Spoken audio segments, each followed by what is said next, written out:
So guys, I'm here at the Githurai bus terminus, and let me tell you, there is a looming Monday shutdown. On Monday, there will be strictly no movement of any vehicles, or the roads will be blocked until the government listens to our cry, because we've been promised, and everything we are promised has not come to fruition.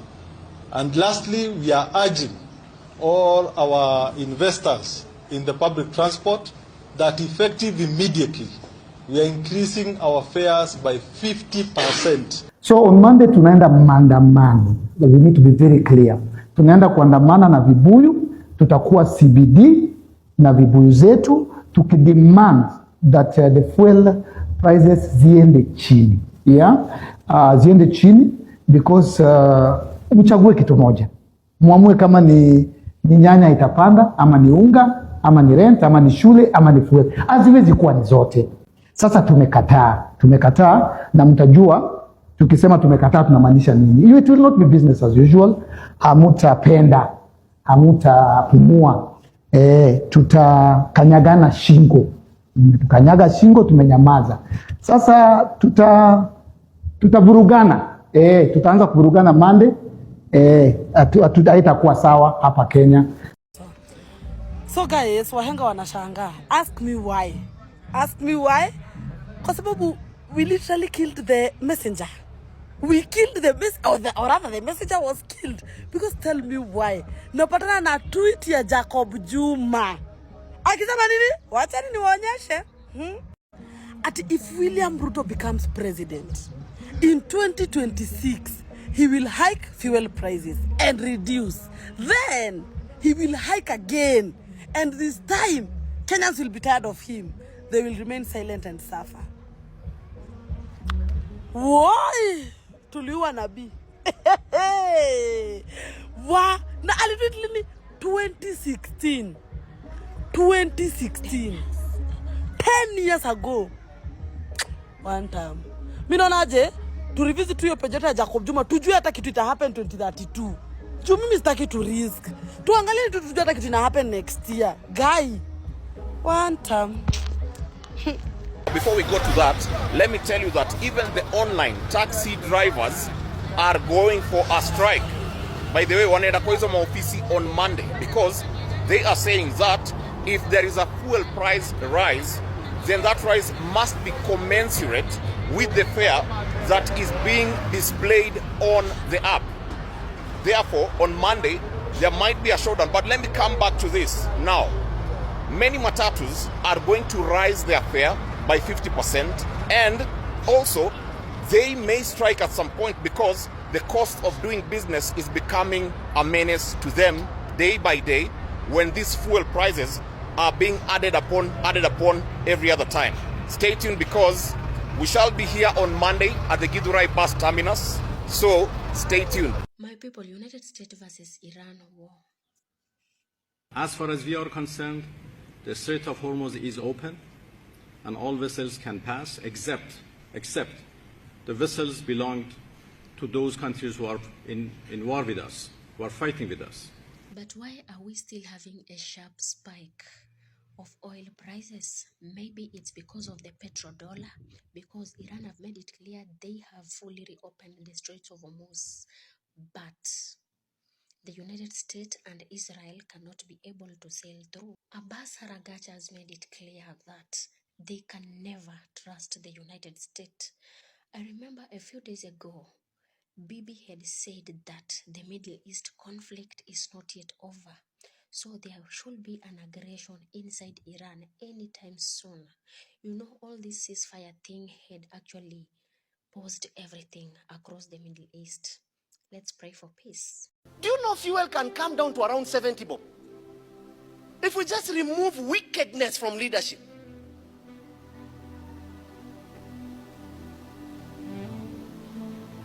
You can bring fuel down 70, 80. Even if fuel becomes zero, wouldn't it be the best thing for a leader that you want your people to be able to afford, right?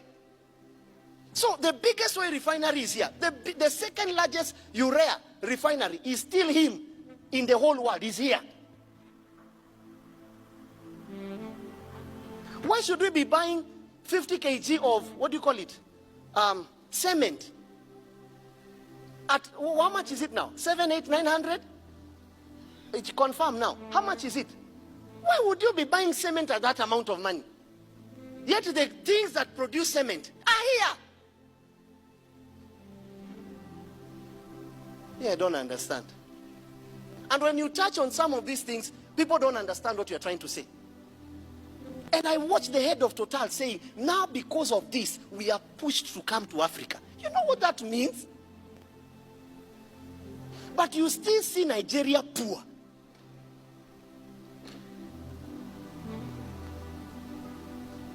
You still see the neighboring countries poor. You wonder. I've been to Nigeria many times. I asked a normal driver that's carrying me. The driver is complaining, oh, you know, fuel has gone up. Then I just want to study what is up according to a Nigerian. The amount of money he tells me he buys a liter, I laugh. I say, you come to Kenya, you die. You will not survive in Kenya.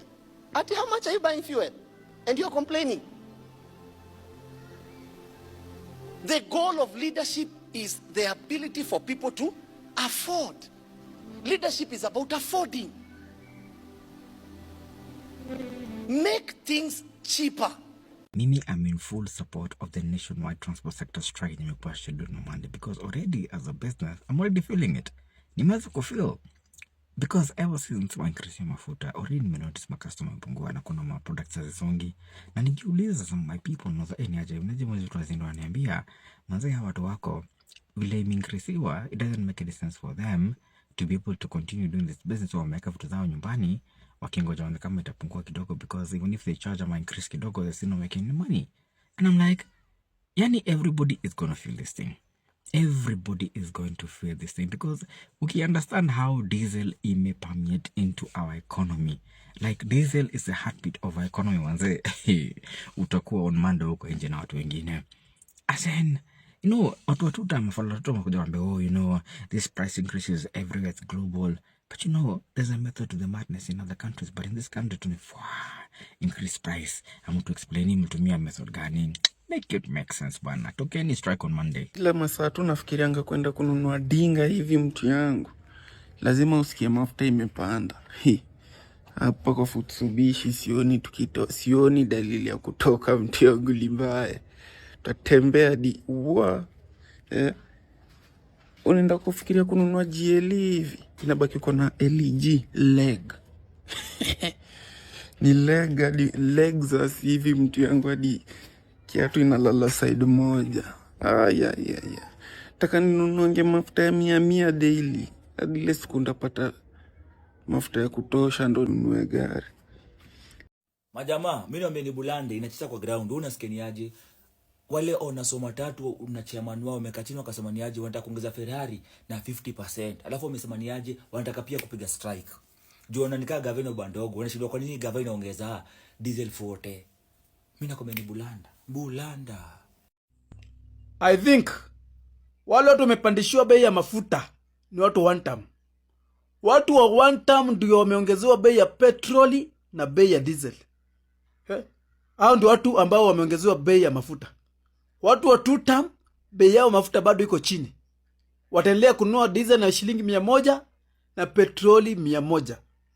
I think sasa ukienda kwa petrol station utaskani uonekane kama ni one term ama ni two term. Ndio uziwe bei ya mafuta kulingana vile una support Kasongo. Wale wanasema Kasongo must go, bei yao iko juu. Wale wanasema Kasongo ni two term, bei yao iko chini. Fikirieni na mwache kuwa na uwazimu mingi. Wahenga walitudanganya vile walisema mpanda ngazi ushuka. Juu bei ya mafuta imekuwa ikipanda na inapanda hata zaidi. Sasa hii Kenya yetu kila kitu inapanda bei. The only thing that is dropping is Drake's album. Anita Max Win fare kutoka Thika hadi Nairobi ni 200. Amina dilemma. Sijui nilipe hiyo fare niende job ama niongeze tu hiyo 300 imebaki niende tu Mombasa. But let's also look at the positives. Watu wenye mlisema mnataka kuanza gym na fitness this year, you can take this opportunity ya kupiga morning run kutoka nyumbani mpaka job, kutoka Kiserian mpaka Upper Hill. Mkicamouflage even at the high cost of living. Who is gonna know? Good people, let nobody lie to you. And I repeat, let nobody lie to you, including that incompetent and inept individual masquerading as an expert in the docket of energy, yes, Wandai, that the high cost of fuel is as a result of the war in Iran. To some extent, yes. However, our greatest challenge and impediment as to why we are paying more at the pump is because of taxes, levies, and landed costs. Yes. If you disrupt the supply of oil, which is constantly in demand, yes, the price will go up, but not as high as Kenya. And I want us to debunk that. Now, what is it we are talking about when we say landed costs? This is basically the cost of importing. Kenya imports oil, yes, refined oil, not crude oil. We import refined oil from 3 areas. From Saudi Arabia, that's Saudi Aramco. From Abu Dhabi, that's Abu Dhabi National Oil Company, and Emirates, which is Emirates National Oil Company. So landed costs basically are the transportation charges from the port of origin to the port of destination. We also have insurance inside there. Then when the oil reaches Mombasa, Kenya pipeline comes in through distribution and storage. So inside the landed costs, we have distribution costs and we also have storage costs. And all this happen before the OMCs, oil marketing companies, put their markup and before government puts its taxes. So if you look at petrol, the landed cost per liter is 118, but government is charging 74 shillings per liter on tax. If you look at diesel, the landed cost is 167 shillings per liter, but government is taking a tax of 68 shillings per liter. Kerosene, the landed cost is 172 shillings per liter, but the government is taking 49 shillings in taxes per liter. Now, good people, when it comes to the taxes, the devil is in the detail. There are a plethora, a myriad of levies and taxes. Some of them being, we have excise duty, road maintenance levy, petroleum development levy, petroleum regulatory levy. We have the RDL, that's the railway development levy, anti-adulteration levy. We have the merchant shipping levy. We have the IDF, which is the import declaration form. And finally, we have VAT. Now, let's draw a nexus with our East African brothers. We have Ethiopia, we have Burundi, we have Rwanda, we have South Sudan, and we have Uganda. The common denominator these 5 countries have is that they are landlocked, meaning they have no access to a shoreline or a coast. They have no ocean or sea. Now, these 5 countries import their oil from also where Kenya imports its oil. They use the same equipment, the same ships to bring their oil. But since they do not have a shoreline, they depend on countries that have a shoreline with the Indian Ocean, namely Kenya, the port of Dar es Salaam, and in Kenya we're talking of the port of Mombasa, or Djibouti.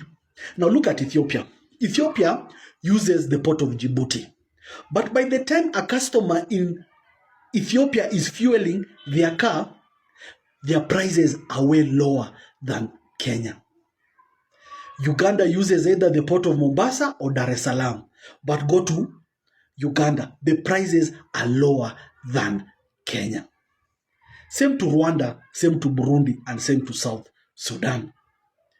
These landlocked countries, their prices should be more exorbitant than ours because they are spending more in terms of logistics to ensure they get the end product in their country. So how is it these landlocked countries, their fuel is still cheaper and ours is expensive? It is the taxes and the levies. So do not be hoodwinked. Don't fall gullible to that narrative that, oh, the Strait of Hormuz is bringing this problem. That's a lie. Yes, it is partially bringing, but not fully. The thorn in the flesh are these exorbitant taxes and levies. And there's nothing we can do about these taxes and levies. We shall pay them whether we like it or not, because we borrow money from IMF. And before IMF release any money to you, they have conditions. And these conditions are punitive and draconian. But they have to put them to ensure that they get reimbursed their money. So before IMF disburses that money, they have those stringent conditions like these taxes. And that is why you'll see the cost of living will go up. In the history and existence of Kenya, diesel has never been expensive than petrol. But it is happening under our God-sent president, the only president with a PhD in botany and artificial insemination. He told us G2G. All his predecessors have been using the OTS, open tender system, which was more transparent and competitive and efficient. No, but he came and said, we need to do G2G, the gangster to gangster, which will protect us from shortages. But look what is happening. Yes, look what is happening. And the cost of living is going to go up. Manufacturers depend on diesel. So the cost of basic commodities, sugar, oil, milk will go up. And once those ones go up, inflation will strike. Logistics is about to get expensive. Most heavy-duty trucks use diesel. Yes, so the cost of shipping will go up. Basically, everything will go up. By midnight, Matatus had already increased their fare.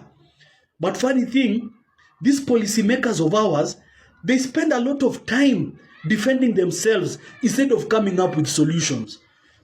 But they won't feel a pinch because they have fuel allowance, mileage allowance. But it is us who feel the pain. And those singing two-term, kindly tell us where we can also get this fuel. We are all Kenyans. I understand you people are getting this fuel cheaply. Tusaidie. Ongeni na hiyo serikali tusaidie. Hey.